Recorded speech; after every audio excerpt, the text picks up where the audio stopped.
Hello sir.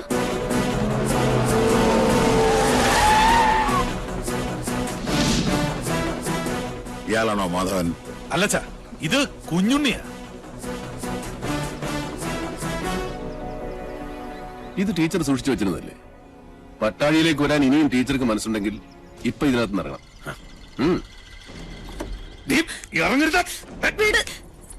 ധൈര്യമായിട്ട് വന്ന് കയറ്.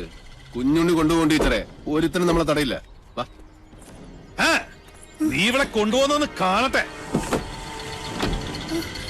ഈ കൂത്ത് നിന്റെ അമ്മയുടെ കൂത്തമ്പലത്തിൽ വെച്ചാൽ മതിടാ മണിയും കൊട്ട പോത്തെ. അവനവന്റെ പ്രായത്തിനും ആരോഗ്യത്തിനും ചേരുന്ന അലർച്ച മതി. ഇനി അലറിയാൽ മൂത്ത് നരച്ചെന്നൊന്നും ഞാൻ നോക്കൂല. അടിച്ച് മടക്കി പോത്തുണ്ടി ഡാമിലെറിയും. വാസോ, അടിച്ച് കൊല്ലടാ രണ്ടരയും. എന്താടാ?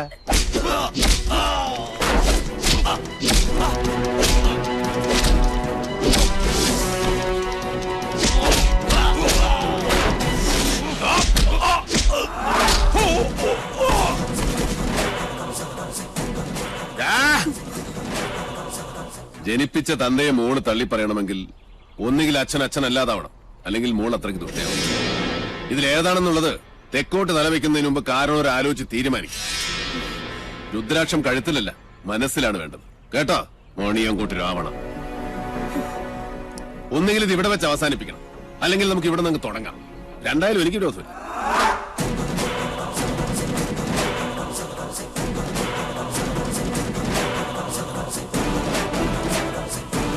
അയ്യോ,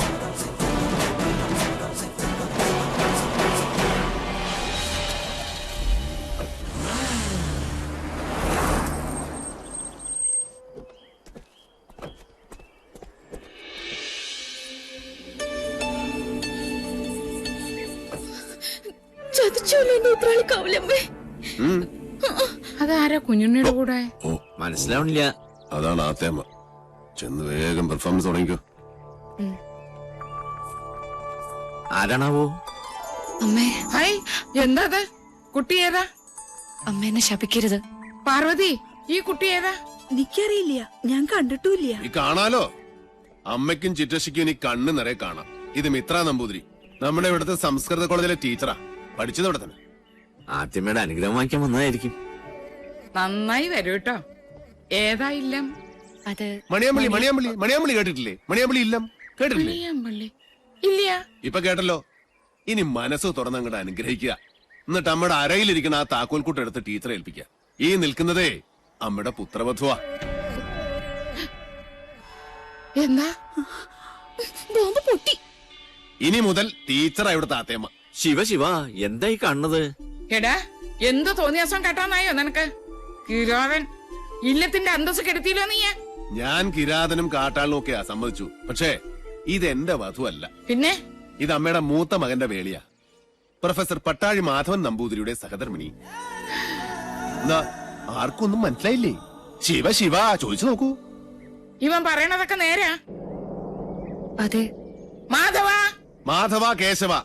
വൈകിപ്പോയി. ഇനി വിചാരണ വിളിച്ചോദ്യമൊന്നും വേണ്ട. വേണം. അവന്റെ മനസ്സറിയണോ എനിക്ക്? അറിഞ്ഞു. ദുരഭിമാനം വാതുറക്കില്ല, പക്ഷെ വാത്സല്യം മനസ്സ് തുറക്കും. കുഞ്ഞുണ്ണിക്ക് അത് കേൾക്കാം. അതേ കുഞ്ഞുണ്ണി കേൾക്കൂ. ഈശ്വര, പാർവതി ഒന്ന് കിടക്കണം. അയ്യോ, അയ്യോ, ആത്തേമ്മ. ഉത്തരം മുട്ടുമ്പോ അമ്മയ്ക്ക് സ്ഥിരമായിട്ടുണ്ടാകുന്ന ഒരു ബോധക്ഷയാ. അതിന് മരുന്നില്ല. ടീച്ചർ മുകളിലേക്ക് വെക്കുള്ളൂ. പാണിഗ്രഹണ മന്ത്രം ചൊല്ലി ഒരാൾ മാളികപ്പുറത്ത് കാത്തിരിപ്പുണ്ട്. കുറച്ച് ദിവസമായി. പിന്നെ ഈ സ്നേഹം എന്ന് പറയുന്നത് ഒരു അനുഭൂതിയാ, തരുന്നയാൾക്കും കിട്ടുന്നയാൾക്കും. അല്ലാതെ മനസ്സിന്റെ ഉള്ളറകളിൽ ബീജാക്ഷര മന്ത്രം പോലെ രഹസ്യമായിട്ട് സൂക്ഷിക്കാനുള്ളതല്ല. അനുജന്റെ ഉപദേശം ഞാനിക്കിഷ്ടാവില്ല. അതുകൊണ്ട് ടീച്ചറുടെ തലയുടെ മന്ത്രത്തിൽ ഇതോടെ ചേർത്തൊന്ന് ഓതി കൊടുത്തു നോക്ക്. ചിലപ്പോ ഗുണുണ്ടാവും.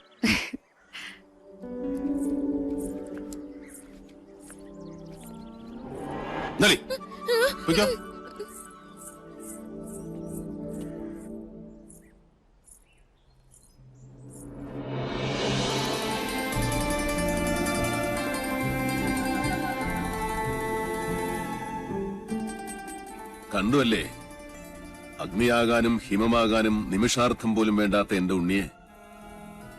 പട്ടാഴിയിൽ ഒരു സ്നേഹപ്പാലാഴിയുണ്ടെന്ന് പറഞ്ഞപ്പോ താൻ വിചാരിച്ചു കാണില്ല അത് ഇത്രയും ചൂടുള്ള ഒരു ചെങ്കടലായിരിക്കുമെന്ന്, അല്ലേ? മുൻഷുണ്ടി ലേശം കൂടും, അത്രേ ഉള്ളൂ. ഇങ്ങനൊരു അനിയനെ കിട്ടാൻ ഈ ഏട്ടൻ സുഹൃതം ചെയ്യണം. അനിയനോ? ജനനം കൊണ്ട് ഞാൻ മൂത്തതാണെന്നേ ഉള്ളൂ, കർമ്മം കൊണ്ട് അവനാ ഏട്ടൻ. പട്ടാടിൽ എന്തിനും ഏതിനും കുഞ്ഞുണ്ണിയാ കേമൻ. അതെനിക്കിന്ന് മനസ്സിലായി. ഇത്രയും നാള് വിളിച്ച ദൈവങ്ങളോടല്ല, ഉണ്ണിയോടാ ഞാൻ നന്ദി പറയണ്ട്. എന്താ ഇത്? ഗുരുവായൂരപ്പന്റെ ശ്രീകോവിലിനുള്ളിൽ വെച്ച് 41 ദിവസം പൂജിച്ചെടുത്ത പട്ടുതാലിയ. ഇനി ഇതിനൊരു അവകാശമുണ്ടല്ലോ.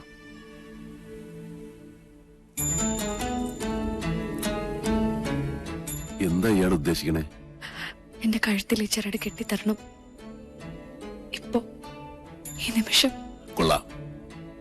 കൊട്ടും കുരവയും അഗ്നിസാക്ഷിയും ഇല്ലാതൊരു വേളി നടക്കട്ടെ, അതാവും യോഗം. എന്നാലും 1000 കർഗഹോമങ്ങളുടെ ബലമുണ്ട് എന്റെ ഉണ്ണിയുടെ ആശീർവാദത്തിന്. അത് മതി, എനിക്കത് മതി.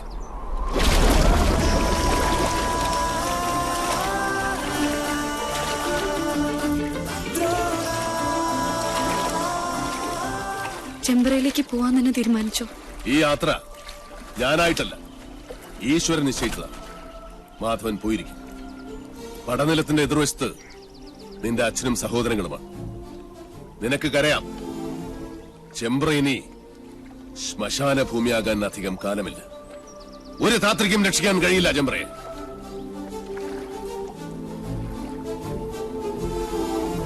പോസ്റ്റ്മോർട്ടം റിപ്പോർട്ട് കിട്ടി.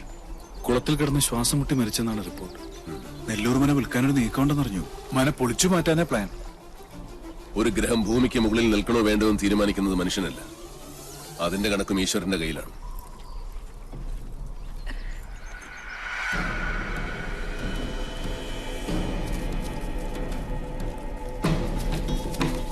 ഒന്ന് പെട്ടെന്നാവട്ടെ, നേരെ അങ്ങോട്ടിട്.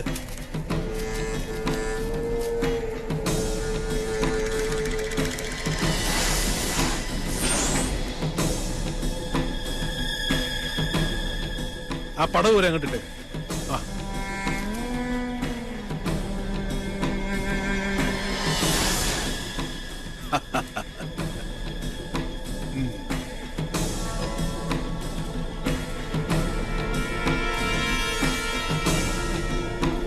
ഇതോടെ നശിക്കട്ടെ ചെമ്പ്രയുടെ ദുഷ്കീർത്തി, ദുശകുനം. നിന്ന് കത്തട്ടെ, ദാ അസ്ഥിവാരം വരെ ചാമ്പലാവണം.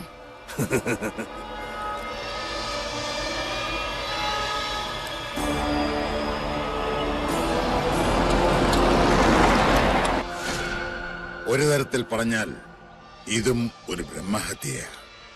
എല്ലാവരും മനസ്സിൽ അഷ്ടാക്ഷരി അങ്ങനെ ജപിച്ചോളുക.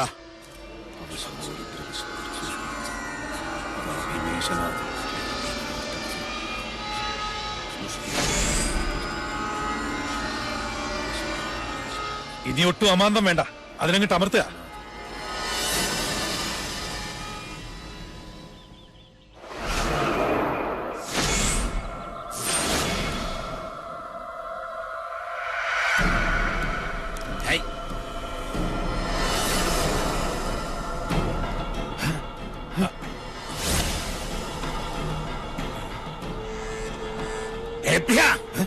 എന്താ ഇത് പൊട്ടാത്തെ?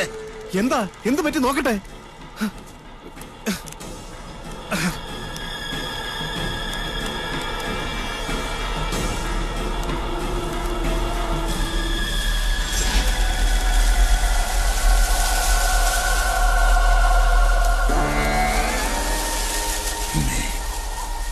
പൊറുക്കണം, മക്കളുടെ മൂഢത മാർപ്പാക്കണം. പക്ഷെ അത് ലൂസ് കോണ്ടാക്ട് ആയിരിക്കും. ഒന്ന് ഞെക്കി നോക്ക്. ഒരക്ഷരം വേണ്ടി പോരുത്. മണ്ട ഗണേശൻ, കണ്ണു തുറന്ന് നോക്ക്. അന്തരീക്ഷത്തിന്റെ മട്ടും ഭാവവും മാറുന്ന കാണുന്നില്ലേ? എന്തോ വരാൻ പോകുന്നെന്ന് എന്റെ മനസ്സ് പറയുന്നു. ശോഭയിൽ തെളിയുന്ന ദ്രോണ, നക്ഷത്ര കോടികൾ കഥിപനാം ദ്രോണ, ഉദയത്തിലോംകാര ശംഖമാം ദ്രോണ, ശരമാരിയാൽ ശിവനെ അർച്ചിച്ച ദ്രോണ.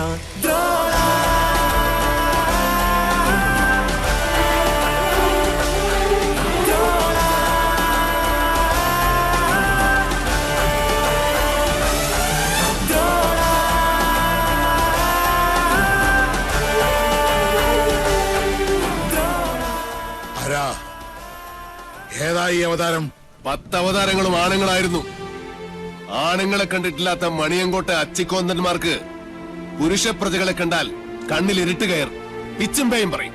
മാധവൻ, പട്ടാഴി മാധവൻ. ഇയാളെന്തിനാ ഇങ്ങോട്ട് വന്ന? അച്ഛനും മക്കളും വെച്ച പടക്കൊന്തേ പൊട്ടിയില്ലേ? രാവിലെ ഇല്ലത്തുനിന്ന് ഇറങ്ങുമ്പോ നെല്ലൂർമനെ കാറ്റത്ത് ധൂളിയാക്കി പറത്തിക്കളയാമെന്ന് വ്യാമോഹിച്ചു അല്ലേ? എനിക്ക് നെല്ലൂർമനെ ഇതുപോലെ കാണണമെന്ന് മോഹമുണ്ടെങ്കിൽ അത് തടയാൻ മാത്രം പോന്നവരല്ല മണിയങ്കോട്ട മണ്ണുണ്ണികൾ. മാധവൻ, പട്ടാഴി മാധവൻ, പട്ടാഴി മാധവൻ നമ്പൂതിരി. ഭഗവാന്റെ തിടമ്പ് പോലെ ചൈതന്യമുള്ള പട്ടാഴി മാധവൻ എന്തിനാ തിടുക്കപ്പെട്ടിപ്പ് ഇങ്ങോട്ട് വന്നത്? മന വാങ്ങാനോ അതോ കുഞ്ഞുണ്ണിയുടെ കൊലേറ കാണാൻ?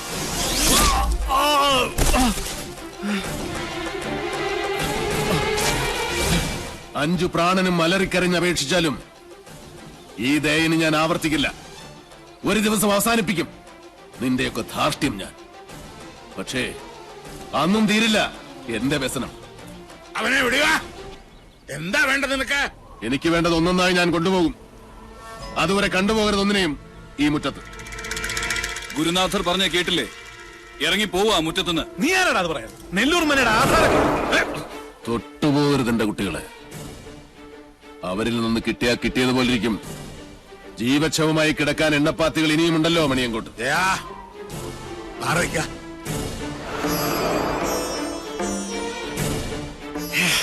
ആധാരം കാണണോ? നല്ല ഒറിജിനൽ ആധാരം കൈവശമുള്ള അവകാശിയെ കാണുമ്പോൾ ഉള്ളുകാളിൽ താഴെ വീഴരുത് മണിയങ്കോട്ടുകാരനവര്. ഷാരടി മാമേ, ഒന്ന് കാട്ടിക്കൊടുക്ക്.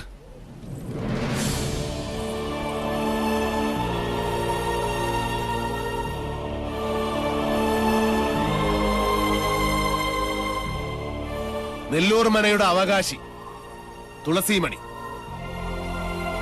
മനസ്സിലായില്ലേ? നെല്ലൂർ ഹരിനാരായണന്റെ ഒരേ ഒരു മകൾ.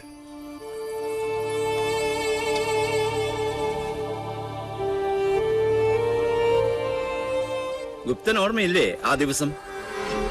അന്ന് ഹരിയുടെ തോളിലിരുന്ന 5 വയസ്സുകാരി പെൺകുട്ടിയെ ആർക്കും കൊടുത്തില്ല. മണിയങ്കോട്ട് സാവിത്രിയുടെ കണ്ണിപ്പോലും പെടാതെ ഇവളെ ഞാൻ ഷാരത്തെ അടുക്കളയിലിട്ട് വളർത്തി. ദുഷ്ടഗ്രഹങ്ങളുടെ ദൃഷ്ടിയിൽ നിന്നും ഒളിപ്പിച്ചു. സൂക്ഷിച്ചു നോക്കി മുഖത്തേക്ക്. ഇത് ഹരിനാരായണന്റെ മകളല്ലെന്ന് പറയാൻ പറ്റുമോ ക്രമൂപ്പീന്? പറ്റില്ല.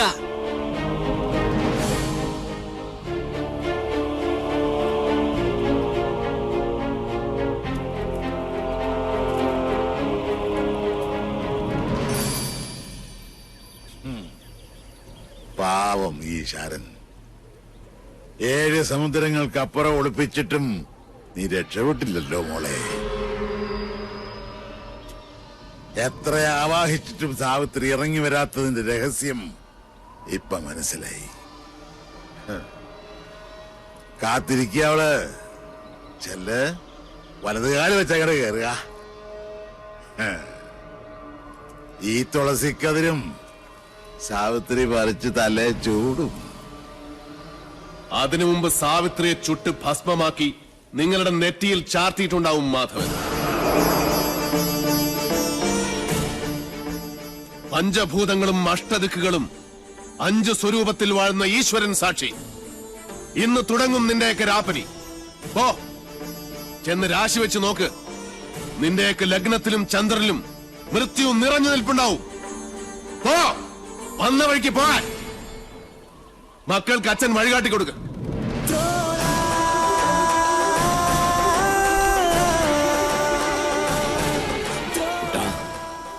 ആഴമറിയാത്ത ചുഴിയിലേക്ക് കാലെടുത്ത് വെച്ചു ഈ അച്ഛനും മകനും. ഇപ്പൊ കുട്ടനും ഷാരടി മാമ മടങ്ങിക്കോളൂ. കുട്ടേട്ടൻ 4 ദിവസം കൊണ്ട് ഇതൊരു മനുഷ്യാലയമാക്കി ഞാൻ നിന്നെ ഏൽപ്പിക്കും. അതിന് സാധിച്ചാൽ മാത്രം പട്ടാഴിക്ക് മടങ്ങും. അല്ലെങ്കിൽ എനിക്ക് ചിത കൂട്ടാൻ കിഴക്കേത്തൊടിയിലെ മാവ് പോലും വെട്ടരുതെന്ന് അമ്മയോട് പറയണം. ശവം പാഴ്വിറക് കൂട്ടി അതിലിട്ട് കത്തിച്ചു കളയണം.